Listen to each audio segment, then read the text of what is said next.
Bon, bah, je suis toujours en pyjama, hein, mais cette fois, je suis là pour vous parler de mes vacances. Alors voilà, je suis partie faire le tour du Mont Blanc. Mon papa m'a suivi dans cette folie.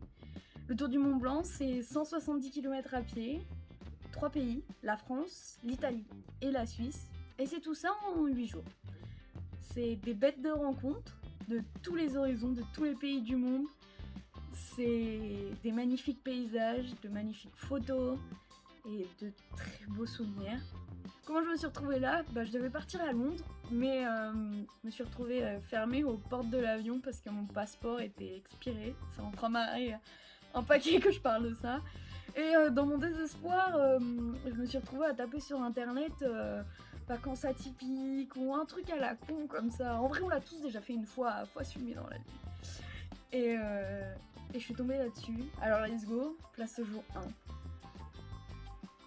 Jour J, jour 1, jour du grand départ. On part des Contamines, direction l'auberge du truc. Petite story, petit selfie.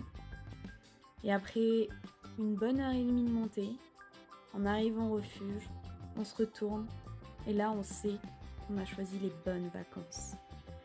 On est fatigué, on a faim, on pose les chaussures, on dégaine les crocs et les mi-bas de contention. Nous ne noterons pas cette dégaine. On picole, on mange, et là quand on ressort, on est face à un superbe spectacle. Le soleil est en train de se coucher, les montagnes sont rosées, la lune pointe le bout de son nez. De quoi faire de beaux rêves. Jour 2, dans la queue pour aller aux toilettes, je suis face à ce magnifique panoramique. La mer de nuages. J'ai qu'une envie, y plonger et rester toute la journée. Alors voilà, petit selfie, et let's go, on est parti. L'auberge du truc, direction refuge de la Croix du Bonhomme. Alors là, ce qui est merveilleux, c'est que tout au long du chemin, on voit d'où on vient. Là, précisément, on vient du pin orange. Et à ce moment-là, j'ai fait une bête de photos. On a également croisé notre premier névé de neige. Bon, j'ai tenté d'y faire de la luge, mais papa a dit non. Là, je tente de vous expliquer qu'en gros, on vient tout là-bas en fond. Oui, j'ai perdu la bande-son. Et que on a monté par le petit chemin et qu'en gros, bon, le focus marche pas, hein, ça je vous le dis bien, mais qu'on doit aller là-haut, là, tout là-haut. C'est là-bas que se trouve le col du bonhomme. Et ensuite, je vais me plaindre parce que on vient de monter un chemin horrible où je parle qu'il faudrait y mettre des petits satans dessus parce que vraiment c'était l'enfer. Sauf qu'en fait, je sais pas ce qui m'attend derrière, mais c'est pire encore. Mais la satisfaction d'arriver en haut, elle est immense. C'est magnifique des deux côtés. C'est plutôt donné de la tête. On est à 2329 mètres et on est en haut. À partir de là, on va rejoindre le col de la Croix du Bonhomme, cette fois, après le col du Bonhomme. Et quand on arrive au refuge, on a le droit à une superbe surprise. Un troupeau énorme de chamois. J'espère que ce n'est pas des bouquetins, sinon je me trompe totalement. Et voilà, maintenant, place au jour 3, le jour le plus difficile de la semaine, puisqu'on a fait plus de 30 km. On est parti du refuge de la Croix du Bonhomme jusqu'à l'hôtel Valveni, ce qui est en gros Courmayeur. On a eu à nouveau un super lever de soleil avec ses jolies couleurs rosées, un paysage à couper le souffle, et on s'est lancé sur le col des Fours. On a eu l'impression d'arriver en haut d'un volcan ou un endroit dans le genre. Et là, la satisfaction, on a vu pour la première fois le Mont Blanc. On a vu son chapeau, on va dire ça comme ça, parce qu'on ne le voyait pas encore complètement. Petit selfie pour marquer le coup. Et puis, on s'est lancé dans la descente jusqu'à la ville des glaciers. On a fait à nouveau plein de photos. Et ce qui fut magique, c'était... il était tôt, il faisait encore frais. Et on est tombé nez à nez avec une maman chamois et ses deux petits, à moins de 10 mètres de nous. Alors là, c'était en mode séance photo pour eux. Je les ai canardés littéralement. C'était magnifique. Et puis en continuant notre descente, on est tombé sur deux petites marmottes qui, elles, par contre, elles aimaient pas ça, les photos. Donc elles ont décidé de nous montrer que leur postérieur. Donc voilà, vous aurez une série de photos de postérieurs de marmottes. Après ça, on est arrivé à la ville des glaciers, on a pu faire un bon petit pique-nique. Et puis on s'est ensuite lancé sur le col de la Seine, notre 4e col. Et dans la montée, c'était impressionnant, on voyait tout le parcours qu'on avait fait. Tout d'abord la ville des glaciers et ensuite le col des Fous. On était le matin même à voir le Mont Blanc justement. Et donc voilà, 2512 mètres, le col de la Seine, la frontière, tout pile entre l'Italie et la France. Et le blackout avant quelques jours parce qu'on s'est lancé dans la grande aventure. Voilà la dernière photo prise par mon papa. On est passé par deux refuges, le refuge Elisabetta et la cabane de Combal où on se passera de commentaires tout simplement. Et on remercie d'ailleurs beaucoup le monsieur qu'on a rencontré. Merci de nous avoir trouvé un hôtel. Mais dans notre malheur, du coup, pour aller jusqu'à cet hôtel, justement, on a pris la route. Et là, je tente de vous expliquer qu'en gros, notre objectif est de faire du stop, puisqu'il nous reste encore une dizaine de kilomètres. Et ce qu'on sait pas, en fait, c'est qu'on est sur une voie sans issue. Mais sort du nulle part une voiture. Moi, j'ai jamais fait de stop. Je saute dessus, littéralement. Je tente le tout pour le tout et elle nous emmène jusqu'à notre hôtel en bas. Il est 21h, on arrive à l'hôtel, on mange comme des rois.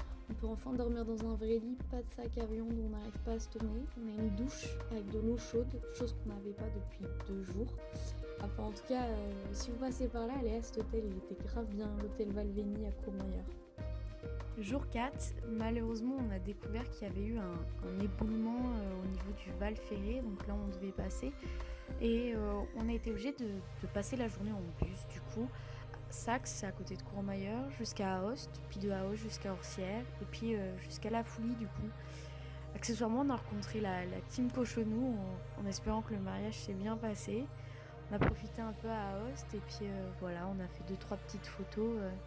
De quoi bien commencer le jour 5. Bon, à nouveau, c'était un peu repos.